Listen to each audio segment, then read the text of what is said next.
आज हम लोग डिस्कस करने वाले हैं एक और नया टॉपिक जिसका नाम है what is a workers worth. मतलब यहाँ पे हम लोग ये देखने वाले हैं। हालांकि इस टॉपिक का यदि आप मतलब देखेंगे तो यहाँ पे इसका मतलब ये हो गया कि एक वर्कर का क्या कीमत है ना। मतलब कि एक वर्कर्स का क्या कीमत है, इसका मतलब यहाँ पे ये हो गया कि वर्कर्स का भी कुछ वैल्यू है ना। मतलब कि ऐसा नहीं है कि वर्कर्स है तो उसके साथ आप कुछ भी काम करवा लेंगे या फिर उसको आप जैसे मन तैसे वेज दे देंगे, कम बेसिक कुछ भी, ऐसा नहीं होना चाहिए, है ना। तो यहाँ पे वर्थ का मतलब है कीमत। तो यहाँ पे बात सिंपल सा है कि वर्कर्स का क्या वैल्यू है, क्या उसका इंपॉर्टेंस है, वही चीज़ हम लोग आज यहाँ पे देखेंगे, ठीक है ना। हालांकि पिछले वाले क्लास में हम लोगों ने इस चैप्टर को शुरुआत किया था और हम लोग ये भी देख चुके थे कि किस प्रकार से फैक्ट्री में, कंपनी में या फिर कहीं पे भी वर्कर्स के साथ यदि कोई गलत काम होता है तो उसके लिए ना बहुत सारे अलग अलग नियम कानून हमारे संविधान ने बना के दिए हैं, जो कि संविधान में लिखा हुआ है।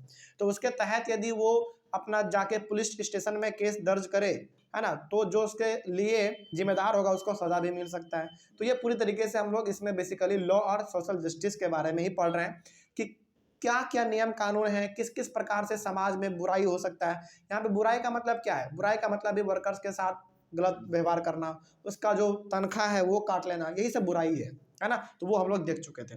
तो आज हम लोग बात करेंगे कि आखिर वर्कर्स का क्या वैल्यू है, उसका क्या इंपॉर्टेंस है, इसी के बारे में हम लोग आज बात करेंगे। सबसे पहला लिखा हुआ है the foreign companies come to India because for cheap labour. अब देखिए, आपको जानकर बड़ी हैरानी होगी कि हमारे भारत में आज जितना खुद भारत का कंपनी है ना, उससे कई गुना ज़्यादा विदेश का कंपनी है भारत में, है ना। यदि आप भारत का कुछ अपना कंपनी देखना चाहते हैं जो कि बहुत बड़े बड़े हैं तो वो हमारा है टाटा, महिंद्रा, बिरला, है ना, फिर से विप्रो और इन्फोसिस। ये सब हमारा क्या है, इंडिया के कंपनी है। लेकिन ये तो कुछ बड़े बड़े इंडिया के कंपनी है, लेकिन हमारे भारत में कुछ ऐसे भी कंपनी है, कुछ नहीं बल्कि बहुत ऐसे कंपनी है जो कि भारत का नहीं है, किसी फॉरेनर कंट्री का है, बगल दूसरे वाले कंट्री का है, लेकिन वो भारत में आके अपना बिजनेस कर रहे हैं, है ना। उसी प्रकार से हमारे इंडिया का भी कंपनी विदेशों में जाके बिजनेस कर रहा है। जैसे ये जानकर बड़ी हैरानी होगी आपको कि हमारा जो टाटा है, महिंद्रा है, बिरला है, ये सब भारत का कंपनी तो है, साथ ही साथ ये विदेशों में भी जाके अपना बिजनेस कर रहे हैं। जैसे यहाँ पे हम लोग जानते हैं कि टाटा बहुत बड़े बड़े बस बनाता है, ट्रक बनाता है, तो ये केवल इंडिया में ऑपरेट नहीं होते हैं बल्कि दूसरे देशों में भी हमारे भारत के बस, ट्रक ये सब चलते हैं, है ना। तो यहाँ पे बेसिकली कोई भी फॉरेन कंपनी यानी कि दूसरे कंट्री का कंपनी हमारे भारत में इसलिए ज़्यादा अच्छा। एक चीज़ और यहाँ पे हम बताना चाहेंगे कि पूरी दुनिया में यदि कोई भी कंट्री कहीं पे अपना कंपनी लगाना चाहता है तो वो सबसे पहले दो कंट्री को देखता है। पहला है चाइना, सबसे पहला चाइना, और दूसरा है हमारा इंडिया। क्यों मालूम है? क्योंकि इसके पीछे ना, हाँ, रीजन है पॉपुलेशन का रीजन इसलिए है क्योंकि इन दोनों कंट्री के गवर्नमेंट सबसे पहला बात तो इजिली परमिशन दे देते हैं कि हाँ भाई, आप आओ हमारे यहाँ पे कंपनी लगाओ और अपना बिजनेस जो है आप उसको करो, है ना। और दूसरा बात यहाँ पे ये है ना कि लेबर जो है ना सस्ते में मिल जाते हैं, क्योंकि आपको मालूम है दुनिया में सबसे ज़्यादा पॉपुलेशन कहाँ? चाइना में। उसके बाद कहाँ? इंडिया में। जहाँ पॉपुलेशन ज़्यादा होगा वहाँ पे रोजगारी का चांस ज़्यादा होगा, मतलब रोजगारी का, बेरोजगारी का चांस ज़्यादा होगा वहाँ पे, क्योंकि पॉपुलेशन ज़्यादा है तो लोग बेरोजगार भी ज़्यादा होंगे। तो ज़्यादातर कंपनी जो है ना इन्हीं दो कंट्री में अपना सेटअप लगाना चाहता है, क्योंकि उनको मालूम है कि ये दोनों कंट्री परमिशन जल्दी दे देगा। और दूसरा बात, यहाँ पे लेबर हमको बड़े ही सस्ते दामों में मिल जाता है। लेबर सस्ते दामों में क्यों मिलेगा? क्योंकि मालूम है यहाँ पे ना बहुत पॉपुलेशन है। जैसे मान लीजिए कि कोई पहला आदमी काम करने के लिए राजी नहीं है, दूसरा आदमी तैयार है, क्योंकि आदमी का तो कमी नहीं है यहाँ पे, है ना। भले ही काम का कमी है लेकिन आदमी का तो कमी नहीं है। तो इसीलिए कोई भी आदमी या फिर कोई भी कंपनी अपना यदि कंपनी खोलना चाहता है तो वो सबसे पहले देखता है इंडिया और चाइना को, और चाइना के बाद देखता है तो फिर हमारे भारत को देखता है ना। तो भारत में कोई भी फॉरेन कंपनीज इसलिए आते हैं ताकि उनको सस्ते लेबर मिल जाए, है ना। और सस्ता लेबर का मतलब है कि काम हमारा कम पैसे में होगा और प्रॉफिट ज़्यादा होगा, है ना। इसीलिए कोई भी कंपनी हमारे भारत आना चाहते हैं। रीजन क्या है? रीजन है सस्ते लेबर, ठीक है ना। आगे बढ़ते हैं। Wages that the companies pay to workers in USA are far higher than what they have to pay to workers in poorer countries like India. जैसे यदि हम लोग बात करें यूएसए यानी कि यूनाइटेड स्टेट ऑफ अमेरिका का यदि हम बात करें, वहाँ पे यदि कोई कंपनी है और वहाँ पे यदि वर्कर काम कर रहे हैं तो उनको बहुत ज़्यादा पैसा पे करना पड़ता है एज कम्पेयर टू इंडियंस, है ना। जैसे मान लीजिए यदि, और दूसरी बात तो ये कि इंडिया के वर्कर्स को ना थोड़ा बहुत पैसा कम भी मिल जाता तो वो काम चला लेते हैं, क्योंकि उनको मालूम है भाई काम मिल जा रहा है, वही बहुत बड़ी बात है ना। लेकिन वहाँ के वर्कर्स के पास ऐसा नहीं है। वहाँ के वर्कर्स मालिक के साथ नेगोशिएशन करते हैं कि नहीं, हम इतने पैसे में काम नहीं करेंगे, इतना पैसा दीजिएगा तभी हम काम करेंगे। और वहाँ के लोग उसको पैसे देते भी हैं, क्योंकि उनके पास कोई ऑप्शन नहीं है। लेकिन हमारे भारत में जो लेबर हैं वो कम पैसे में भी काम करने के लिए तैयार हो जाते हैं, ठीक है ना। आगे बढ़ते हैं फिर। तो वही लिखा हुआ था कि wages that the companies pay to workers in USA are far higher than what they have to pay to workers in poorer countries like India. तो इंडिया में जो वर्कर्स को पैसा दिया जाता है वो थोड़ा सा कम होता है एज कम्पेयर टू यूएसए, ठीक है ना। आगे, because of low wages companies can get longer hours of work. अब दूसरा बात यहाँ पे ये है, चूंकि वर्कर्स को पैसे कम मिल रहे हैं और कम पैसे मिलने के कारण वर्कर्स ना लालच में ज़्यादा काम कर लेते हैं कि भाई ज़्यादा काम करेंगे तो ज़्यादा पैसा मिलेगा, है ना। और ऑब्वियस सी बात है, मिलता भी है उनको। ओवर टाइम आप कीजिएगा तो आपको ओवर टाइम का पैसा अलग से मिलता है ना। तो कम पैसा मिलता है जिसके वजह से उनका जो नीड है वो पूरा नहीं हो पाता है। अब उनको पैसा क्या चाहिए, ज़्यादा चाहिए। और ज़्यादा पैसा आपको तभी देगा मालिक जब आप काम कीजिएगा ज़्यादा, है ना। इसीलिए लोग यहाँ पे ज़्यादा पैसे के लालच में काम ज़्यादा करते हैं, ठीक है। आगे, additional expenses like housing facilities for workers are also fewer. अब देखिए यहाँ पे ना कंपनी का भी ये जिम्मेदारी बनता है कि आपके पास यदि लेबर काम कर रहे हैं तो उस लेबर को यदि रहने का जगह नहीं है तो उस लेबर को रहने का जगह भी आप प्रोवाइड कीजिए, ये कंपनी का जिम्मेदारी होता है ना। लेकिन भारत में थोड़ा बहुत ये मामला ना कम हो जाता है, क्योंकि देखिए, क्योंकि अधिकतर लोग जो कंपनी में काम करते हैं वो शादीशुदा होते हैं, है ना। और भाई काम आप कर रहे हैं ना, आपके पूरे फैमिली को रहने के लिए तो वो घर नहीं देगा। आप केवल काम कर रहे हैं तो आपको वो रहने के लिए घर दे देगा, चलो भाई ठीक है आप रहो, आप मेरे यहाँ पे काम कर रहे हो तो आप रहो। लेकिन आप पूरे फैमिली को रखना चाहते हो तो क्या पूरे फैमिली के लिए कंपनी आपको घर देगी? नहीं देगी घर।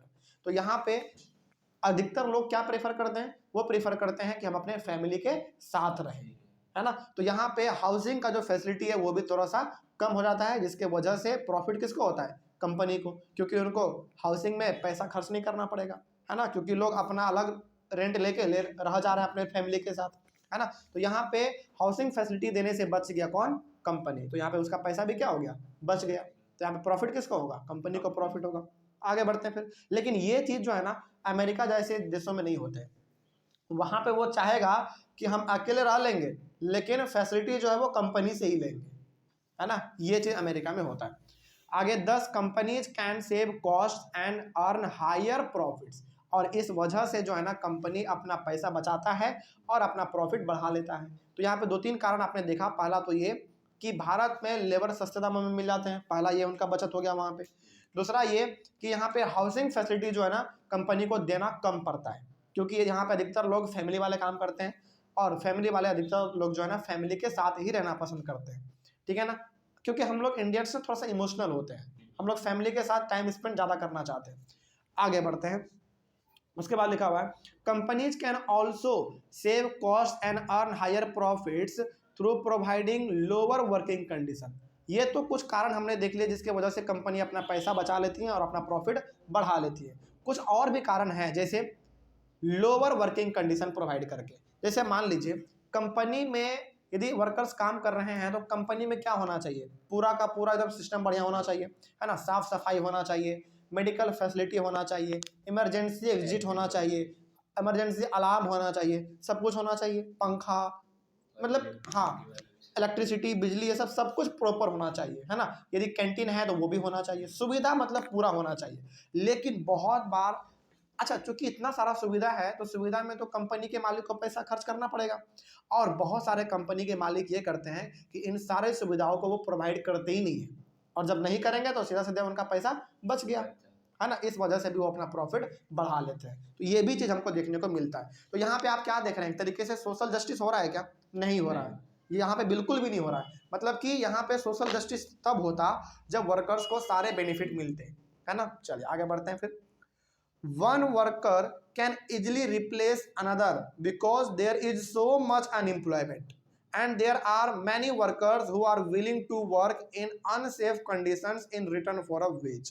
अब देखिए, जैसे मान लीजिए कि हम दो दोस्त हैं, ठीक है ना, हम दोनों कंपनी में काम करते हैं, हमने आवाज उठा दिया कंपनी के मालिक के खिलाफ कि यहाँ पे ना वर्किंग कंडीशन ठीक नहीं है, तो वो हमको क्या करेगा, रखेगा? नहीं रखेगा, बोलेगा तुमको जाना है तो तुम जाओ, तुम्हारे बदले में कोई दूसरा आ जाएगा। और सही में आ भी जाता है भाई, क्योंकि यहाँ पे रोजगार हर किसी को चाहिए, लाइन में लगा हुआ है आदमी, कोई की एक कोई निकले तो दूसरा घुसे, एक निकले दूसरा घुसे। तो यहाँ पे आदमी ना चाह के भी ऐसे जगह पे काम करने के लिए मजबूर हो जाते हैं जहाँ पे किसी प्रकार का कोई फैसिलिटी नहीं है, कोई सेफ नहीं है वो जगह, इस तरीके से। समझ रहे बात को?